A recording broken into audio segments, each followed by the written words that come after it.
Hello students, welcome to all of you at your YouTube channel beach T maths classes. I hope कि आप सब बहुत बढ़िया से होंगे और आपकी प्रिपरेशन बहुत अच्छी चल रही होगी। तो आगे अपन क्वेश्चन करते हैं। क्वेश्चन नंबर सेकंड में फोर्थ पार्ट हमने, ठीक है। यहाँ पे अपन दो पार्ट पहले सॉल्व करते हैं, फिर इसके बाद दो पार्ट आगे सॉल्व करेंगे, ठीक है। तो question number second is represent the following situation in the form of quadratic equation, ठीक है। तो इसमें देखो, इस क्वेश्चन में बोल रखा है आपसे कि आपको जो भी ये सिचुएशन दे रखी है, इस क्वेश्चन के अंदर में चार पार्ट है। जो भी सिचुएशन दे रखी है, ये कहना चाहिए इसको वर्ड्स प्रॉब्लम है। तो इनको अपन को क्या करना है, इनको क्वाड्रेटिक इक्वेशन के फॉर्म में रिप्रेजेंट करना है। इनकी क्वाड्रेटिक इक्वेशन बना के आपको बतानी है, ठीक है। तो क्वाड्रेटिक इक्वेशन बनाना मतलब आपको एक ही वेरिएबल कंसीडर करना पड़ेगा। या तो आप एक्स लेंगे या वाई लेंगे, सिंपल एक ही वेरिएबल लेना है। या तो एक्स में इक्वेशन बना दो, या वाई में बना दो, या एस में या टी में, जो भी आप वेरिएबल है। तो अपन जनरली यहाँ पे एक्स लेते हैं। और अपना जो general form of quadratic equation होता है वो क्या होता है, A X square plus B X plus C equal to 0, है ना। तो अपन को ऐसे इस टाइप के फॉर्म में, जनरल फॉर्म में अपन को बनाना है इनको, ठीक है। तो क्वेश्चन नंबर 1 के अंदर जो फर्स्ट क्वेश्चन नंबर सेकंड का फर्स्ट पार्ट है, उसमें लिखा था area of a rectangular plot is 528 metre square. यानी यहाँ पे एक रेक्टेंगुलर प्लॉट की बात हो रही है और एरिया ऑफ रेक्टेंगल बोल दिया, तो आपके दिमाग में क्लिक हो जाना चाहिए कि एरिया ऑफ रेक्टेंगल जो होता है, एरिया ऑफ रेक्टेंगल होता है लेंथ इंटू ब्रेड्थ, ठीक है, length into breadth. The length of the plot, अब देखो लेंथ इंटू ब्रेड्थ चाहिए, यानी आपको लेंथ भी चाहिए पड़ेगी, विड्थ भी चाहिए पड़ेगी, तभी तो आप एरिया निकालेंगे। तो इसमें अपन क्या करेंगे जो, और हमेशा देखो इस क्वेश्चन को पहले अपन पूरा पढ़ते हैं, फिर उसके बाद मैं आगे इसका डिस्कस करता हूँ, ठीक है। एरिया गिवन है और इसके बाद इसमें लेंथ के बारे में बोला है कि length of the plot is 1 more than twice its breadth. यानी कि जो आपकी लेंथ है वो विड्थ का कैसा है, ट्वाइस करके +1 है ना। यानी विड्थ को पहले आप ट्वाइस करें, 2 टाइम्स करें, फिर +1 कर दें, तो आपकी क्या आ जाएगी, विड्थ आ जाएगी। We need to find the length and width of the plot, ठीक है, length and breadth of the plot. तो अपन को लेंथ और ब्रेड्थ निकालनी है। लेकिन देखो इस क्वेश्चन में ये नहीं बोला कि आपको सॉल्व करना है। सॉल्व करने के आगे मैं आपको और आगे जो भी 4.2 एक्सरसाइज चाहिए होगी, उसके अंदर में आपको 4.2 4.3 जो भी एक्सरसाइज आगे फर्दर आएंगी, उनके अंदर में सॉल्व करने की अलग अलग टेक्निक्स है। जैसे फर्स्ट वाली है फैक्टराइजेशन मेथड है, उसको अपन पे मिडिल टर्म स्प्लिटिंग मेथड भी बोलते हैं। सेकंड वाली एक है मेथड ऑफ कंप्लीटिंग स्क्वायर, और एक उसके बाद है आपकी क्वाड्रेटिक फार्मूला है। ऐसे करके 3 मेथड होती है क्वाड्रेटिक इक्वेशन को सॉल्व करने की। तो आगे अपन डिस्कस करेंगे। यहाँ पे सिर्फ आपको क्वेश्चन के अकॉर्डिंग सिर्फ क्वाड्रेटिक इक्वेशन आपको यहाँ पर सिर्फ बना के बताना है, ठीक है। तो अपन वही करने वाले हैं। The area of the rectangular plot is 528। तो सबसे पहले देखो एक अपन रेक्टेंगल बना लेते हैं, है ना। एक अपन रेक्टेंगल बनाते हैं। इसमें अपन को हमेशा एक काम करना है, जो छोटी वाली लेंथ होती है यानी विड्थ होती है ना, जो छोटा वाला आपकी डायमेंशन है, विड्थ को हमेशा एक्स मानना है, जो और लेंथ रहेगी वो उसके मल्टीपल में हमेशा कंसीडर करनी है ना। तो यहाँ पे इसने बोला है कि आपकी जो लेंथ है, length of the plot is 1 more than twice its breadth. Length जो है ब्रेड्थ की ट्वाइस करके +1 कर दो तो लेंथ आ जाएगी 1 more than twice its breadth, है ना। तो यहाँ पे 1 more than twice its breadth करना है, यानी पहले तो आपको इसको ट्वाइस करना फिर +1 कर लेना है, ठीक है। तो अगर अपन इसको जब लिखेंगे तो कैसे लिखेंगे, सबसे पहले लिखेंगे let triangle A B C D be, triangle नहीं sorry, rectangle A B C D be a rectangle, let A B C D be a rectangle, ठीक है। मैंने यहाँ पे लिख दिया let A B C D be a rectangle in which क्या लेंगे, लेंथ ब्रेड्थ मानेंगे सबसे पहले, ब्रेड्थ है ना, ब्रेड्थ इक्वल टू एक्स, ठीक है। ये लेट करा है। देयरफॉर देखो अब अकॉर्डिंग टू क्वेश्चन क्या होगा, अगर लेंथ अपने विड्थ अगर आपने एक्स मान ली है तो लेंथ क्या हो जाएगी, क्वेश्चन में लिखा है the length of the plot is 1 more than twice its breadth in metres, यानी मीटर्स में माना है। यानी यहाँ पे लिख देना आपको एक्स मीटर, और यहाँ पे ब्रेड्थ लेंथ कितनी आ जाएगी, क्वेश्चन के अकॉर्डिंग लेंथ हो जाएगी 2x + 1 मीटर में, है ना। और एरिया अपने पास ये गिवन है, ठीक। गिवन में क्या दे रखा है, area of the rectangular plot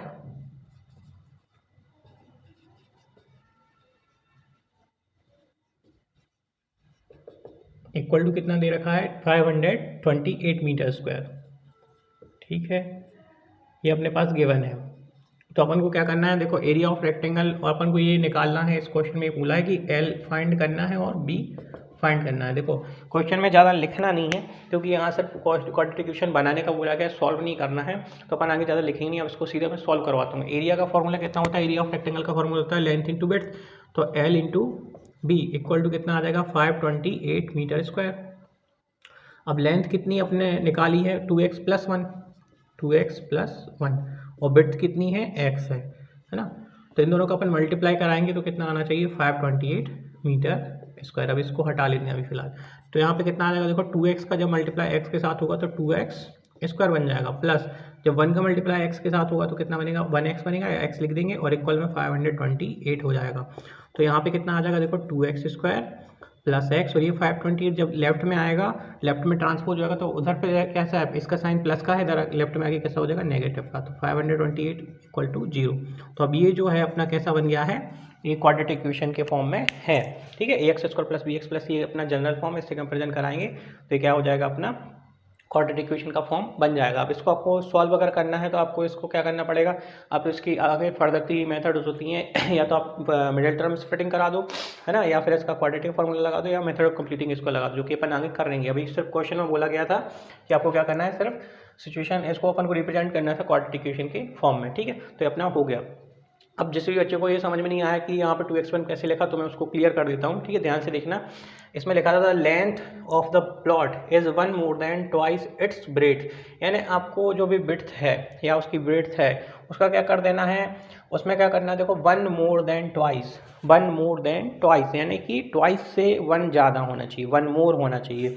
यानी कि अगर आप विड्थ x मानेंगे तो उसका क्या आना करना है 2x ट्वाइस करना है, और उसमें +1 करेंगे तो अपना क्या आ जाएगा, लेंथ आ जाएगी, ठीक है। आई होप कि आपको समझ में आ रहा होगा। जैसे आपने यहाँ पे मान लेते कि लेंथ कितनी है 1 यूनिट है, तो विड्थ कितनी, सॉरी विड्थ अपनी 1 यूनिट है, तो लेंथ कितनी आ जाएगी, 1 2 2 + 1 3 आ जाती, ऐसा है। यानी ये 1 है तो ये 3 होगी। अगर यहाँ पर 2 ले लेते कि अपनी विड्थ 2 यूनिट है तो लेंथ कितनी आ जाएगी, 2 2 4 और 1 5, ठीक है। इस टाइप से मतलब ट्वाइस 1 मोर देन ट्वाइस का मतलब ये होता है कि आपको 2 टाइम्स करके और +1 करना है, ठीक है।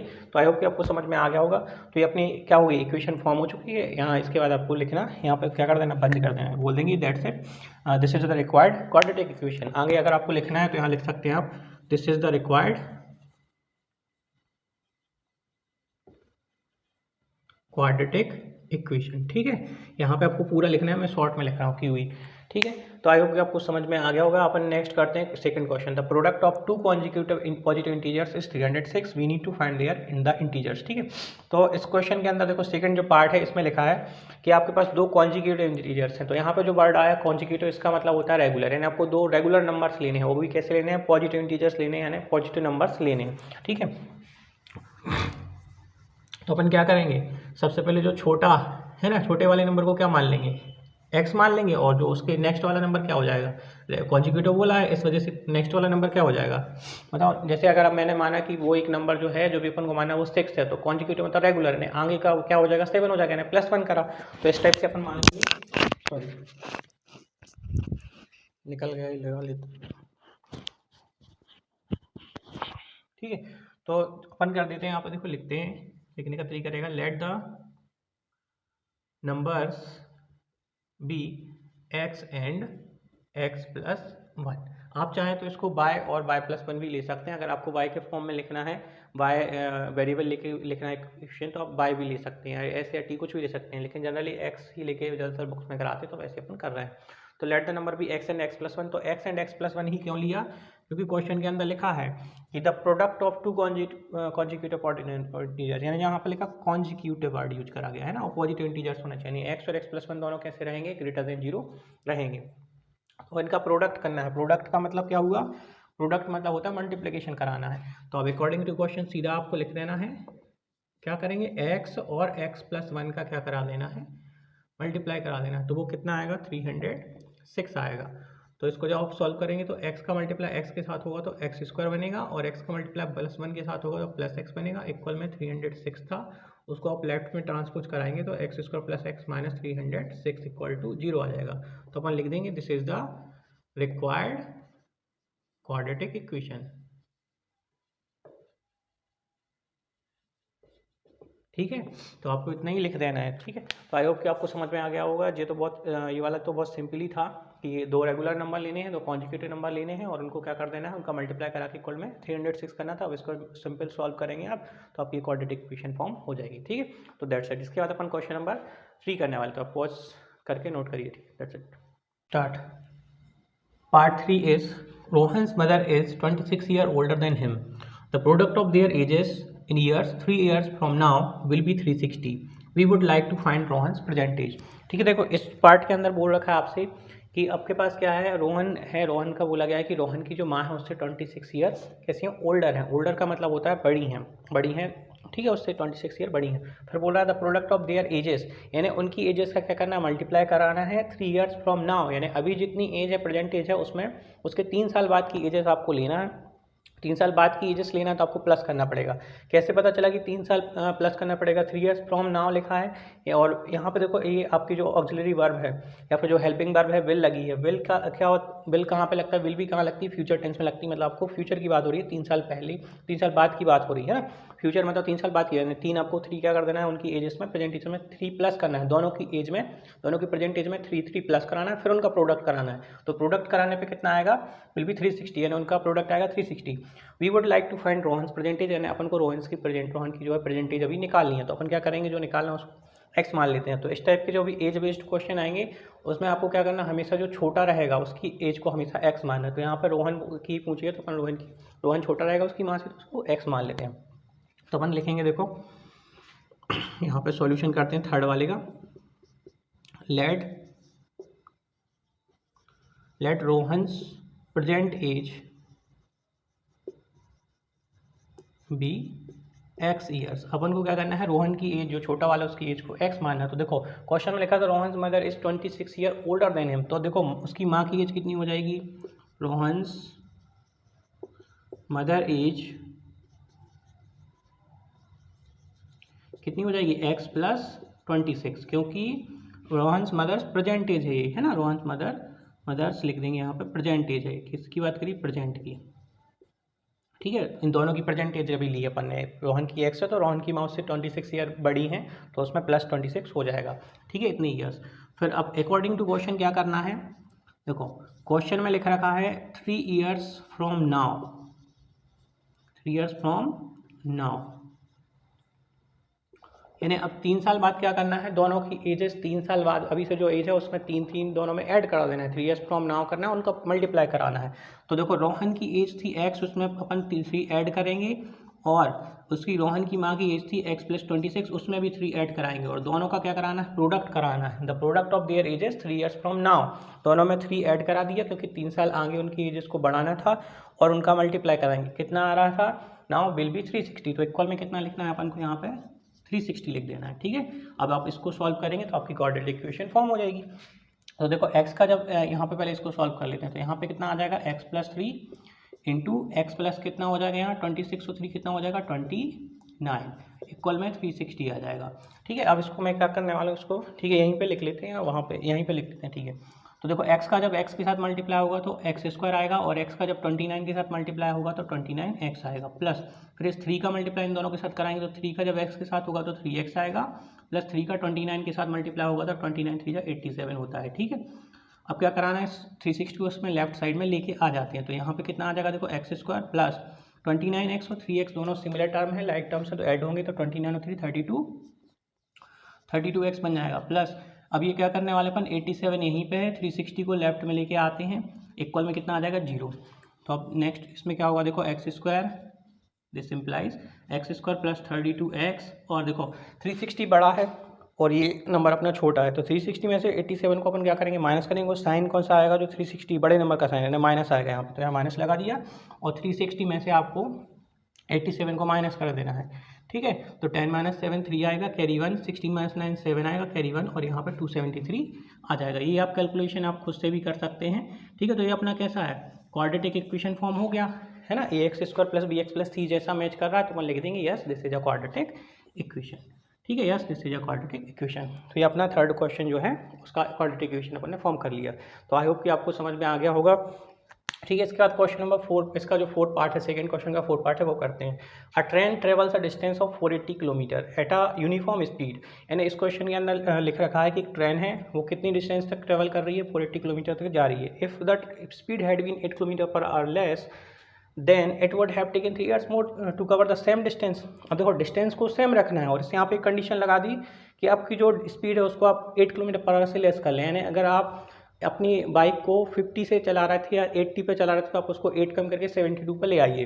ठीक है, तो इसमें क्या लिख रखा है, 3 years it would have taken 3 hours more to cover, यानी कि वही डिस्टेंस जो सेम डिस्टेंस ट्रेवल करना है, आप स्पीड को 8 किलोमीटर पर आवर से लेस करेंगे तो टाइम ज़्यादा लगेगा। कितना ज़्यादा लगेगा? 3 आवर्स मोर टाइम लगेगा, 3 आवर्स ज़्यादा लगेंगे। तो we need to find the speed of the train, और इस क्वेश्चन के अंदर बोला है कि आपको स्पीड ऑफ द ट्रेन निकालनी है। तो अपन क्या करेंगे, देखो क्वेश्चन के अंदर इसको करने की देखो दो मेथड हो सकती हैं। तो एक तो सिंपल, क्योंकि स्पीड टाइम डिस्टेंस का क्वेश्चन है तो इसमें आप मैं इक्वेशन बनाने के लिए एक ही फॉर्मूला यूज करना है आपको, speed equal to distance upon time.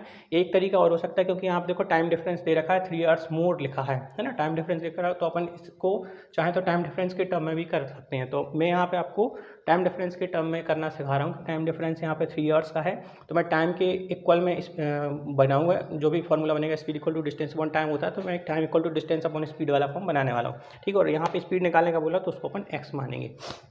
ठीक है, तो सबसे पहले देखो अपन लिख देंगे let the speed of the train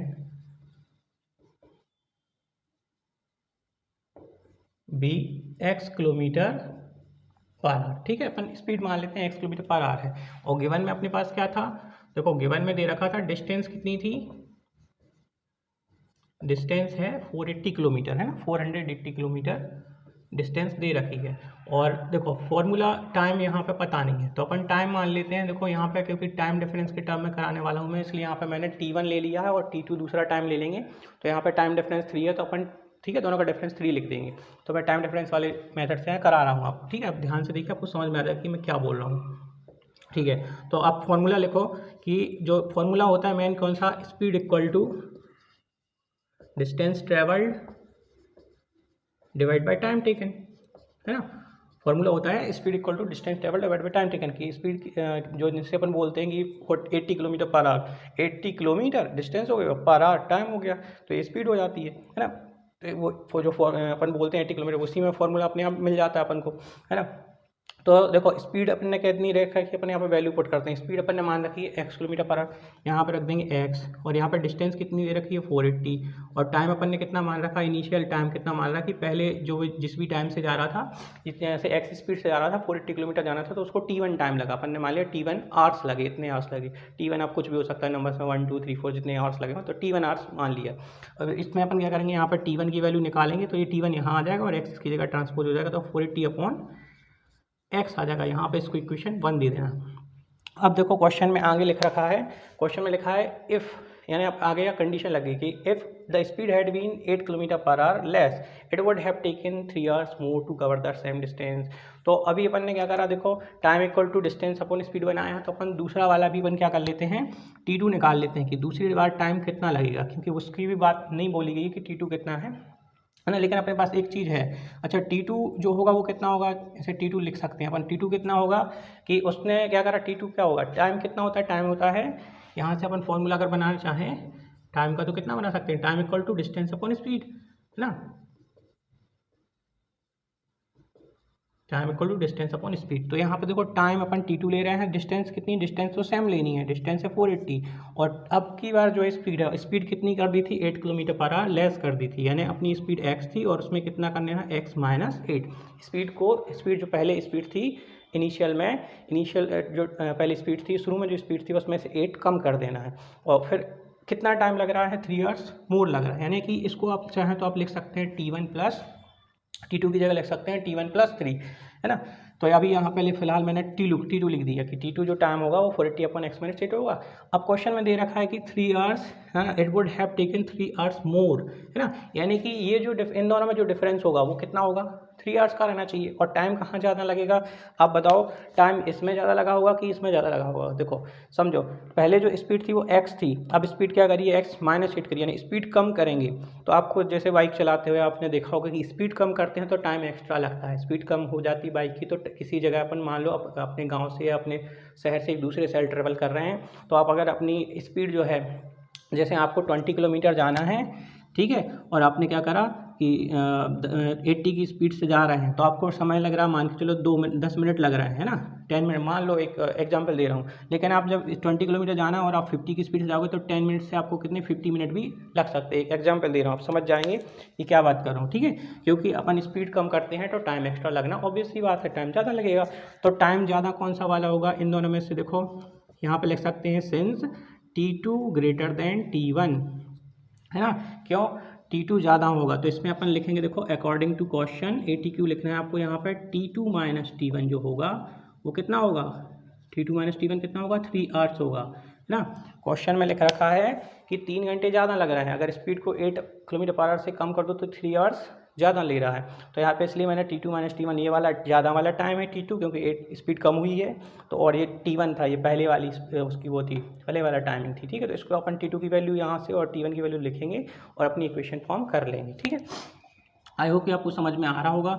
T2 की जगह लिखना है आपको कितना, 480 अपॉन एक्स माइनस 8, और T1 की जगह लिखना है कितना, 480 upon x, equal to time difference कितना था, 3 आवर्स का, है ना। ये टाइम डिफरेंस ही लिखा है मैंने, T2 माइनस T1, यानी पहले स्पीड जब कम हुई थी वो वाला टाइम, वो ज़्यादा टाइम रहेगा, उसमें से अपन ने कम वाला टाइम, जो पहले वाला टाइम था, पहले कम टाइम लग रहा होगा एक्स, क्योंकि स्पीड कैसी थी, पहले ज़्यादा थी, फिर स्पीड कम हुई है, ठीक है। आई होप कि आपको समझ में आ गया होगा। तो अब इसको आप सॉल्व करेंगे, है ना। इतना ही था क्वेश्चन में मेन समझने का, तो इतना ही था। बाकी अब तो ये कैलकुलेशन है, आप आसानी से कर सकते हैं, क्रॉस मल्टीप्लाई करा लो, एक्स का इधर, एक्स माइनस 8 का इधर, या फिर इन दोनों का एलसीएम लो तो भी वही बात बनेगी। तो एक्स माइनस 8 और एक्स का एलसीएम ले लो, तो x माइनस 8 और x का एलसीएम लेंगे, जब इससे इसको डिवाइड करेंगे तो x बचेगा, तो x का ऊपर मल्टीप्लाई तो 480 x आ जाएगा, माइनस, या फिर इसका यहाँ मल्टीप्लाई, इसका यहाँ मल्टीप्लाई करा दो, वो भी एलसीएम लेने जैसा ही हो जाएगा। फिर इससे डिवाइड करेंगे तो x माइनस 8 बचेगा, तो इधर ऊपर अपना 480 है, और ब्रैकेट में किससे मल्टीप्लाई कराना है, x माइनस 8 से मल्टीप्लाई कराना, इक्वल में 3 आ जाएगा, ठीक है। अब इसको अपन आगे सॉल्व करेंगे। सो देखो यहाँ पर 480x है, दिस इम्प्लाइज 480x माइनस 480 का x में मल्टीप्लाई होगा तो माइनस का 480x आएगा, और ये माइनस जब इस माइनस के साथ मल्टीप्लाई होगा तो यहाँ प्लस आएगा, और कितना आ जाएगा, 480 इंटू 8, 480 इंटू 8 अपॉन में कितना रहेगा, x माइनस 8 इंटू एक्स। अब मैं इसका मल्टीप्लाई क्या कर रहा हूँ, यहाँ पे क्रॉस मल्टीप्लाई में 3 के साथ करा रहा हूँ, इसका मल्टीप्लाई यहाँ 3 के साथ होगा, तो यहाँ पे देखो फिर डिवाइड में बचेगा नहीं, इक्वल में कितना आ जाएगा, इक्वल में आएगा आपका 3x और ब्रैकेट में x माइनस 8 आ जाना चाहिए, ठीक है। तो यहाँ पे कितना आ जाएगा, देखो 480x से 480x कट गया, और 480 इंटू 8 करेंगे तो 8 इंटू 0 0, 8 8 जा 64 का 4 कैरी 6, और 8 4 जा 32 और 6 कितना आ जाएगा 38, और यहाँ पे कितना आ जाएगा, इक्वल में 3x स्क्वायर, है ना। 3x का मल्टीप्लाई जब x के साथ होगा तो 3x स्क्वायर बनेगा, और 3x का मल्टीप्लाई माइनस के 8 के साथ होगा तो 3 8 जा 24x बनेगा। तो अपन इसको क्या कराएंगे, राइट में ट्रांसपोज कर देते हैं, तो यहाँ बचेगा 3x स्क्वायर माइनस 24x, और ये उधर जाके कैसा हो जाएगा, नेगेटिव हो जाएगा, तो 3840 इक्वल टू 0 बचेगा, यहाँ पे 0 बचेगा। इसको मैंने लेफ्ट का राइट, राइट का लेफ्ट लिख दिया है बस, ठीक है। 3 से ये डिवाइड होता हुआ दिख रहा है, ये 3 से कट जाएगा, ये भी 3 की टेबल में आता है। इसको चेक करना है कि 38403 3 की टेबल में आ रहा है कि नहीं आ रहा, तो क्या करेंगे, देखो ये 3 कट जाएगा, इनका सम करना पड़ता है। 3 से डिविजिबिलिटी का रूल होता है, जो भी नंबर है उनका सम करो, अगर वो 3 की टेबल में आ रहा है, उनका जो सम 3 की टेबल में आ रहा है तो वो 3 से डिवाइड होगा, तो 8 4 12 3 15 15 3 की टेबल में आता है ना, 3 से डिवाइड हो जाएगा। तो यहाँ पे कितना आ जाएगा, जब 3 से डिवाइड करेंगे तो ये इधर एक्स स्क्वायर बचेगा, इधर 3 8 जा, है ना, 8x बचेगा, और यहाँ पे कितना आ जाएगा, 3 1 जा 3, और ये 3 2 जा 6 बचा 8 था, 3 2 जा 6 बचा 2 हो गया 24, 3 8 जा 24 और एक 0 लगा लिया, इक्वल में 0। तो अपनी ये क्या हो गई, ये क्वाड्रेटिक इक्वेशन फॉर्म हो गई। तो यहाँ पे लिख देंगे yes this is a quadratic equation, ठीक है। तो आई होप कि आपको समझ में आ गया होगा। अगर आपको ये वाली मेथड समझ में नहीं आ रही है तो आप कमेंट सेक्शन में कमेंट करें, तो मैं इसको दूसरी वाली मेथड से भी करवा दूंगा, ठीक है। लेकिन ये वाली मेथड बेटर है, क्योंकि जो इसके बाद दूसरी वाली मेथड है उसमें 2 बार ये वाला फॉर्मूला लगाना है ना। एक बार तो ये वाली इक्वेशन ही बनेगी, यहाँ T1 लगा के T लिख देंगे, और दूसरी बार फिर से एक बार इसी इक्वेशन को लगा के इसी कंडीशन को अप्लाई करेंगे, तो और ये वैल्यू उठा के यहाँ सब्स्टिट्यूशन वाली मेथड है वो आप समझ गए होंगे, जिसने पढ़ी होगी वो समझ जाएगा, नहीं पढ़ी होगी तो आप कमेंट सेक्शन में कमेंट करें कि सर वो वाली मेथड भी करवा दो, तो मैं करवा दूँगा। वो थोड़ी सी इससे टफ होती है, ये वाली सिंपल है, इसलिए मैंने ये वाली पहले करवा दी आपको, ठीक है। तो आपको आई होप कि समझ में आ गया होगा। तो अगर आपको वीडियो पसंद आ रही हो तो अपने दोस्तों के साथ शेयर करें, और इसको लाइक जरूर करें, कमेंट सेक्शन में कमेंट करके बताएं कि आपको समझने में कहाँ प्रॉब्लम आ रही है, और अपने दोस्तों के साथ ज़्यादा से ज़्यादा शेयर करें। और थैंक यू वेरी मच, ठीक, दैट्स इट।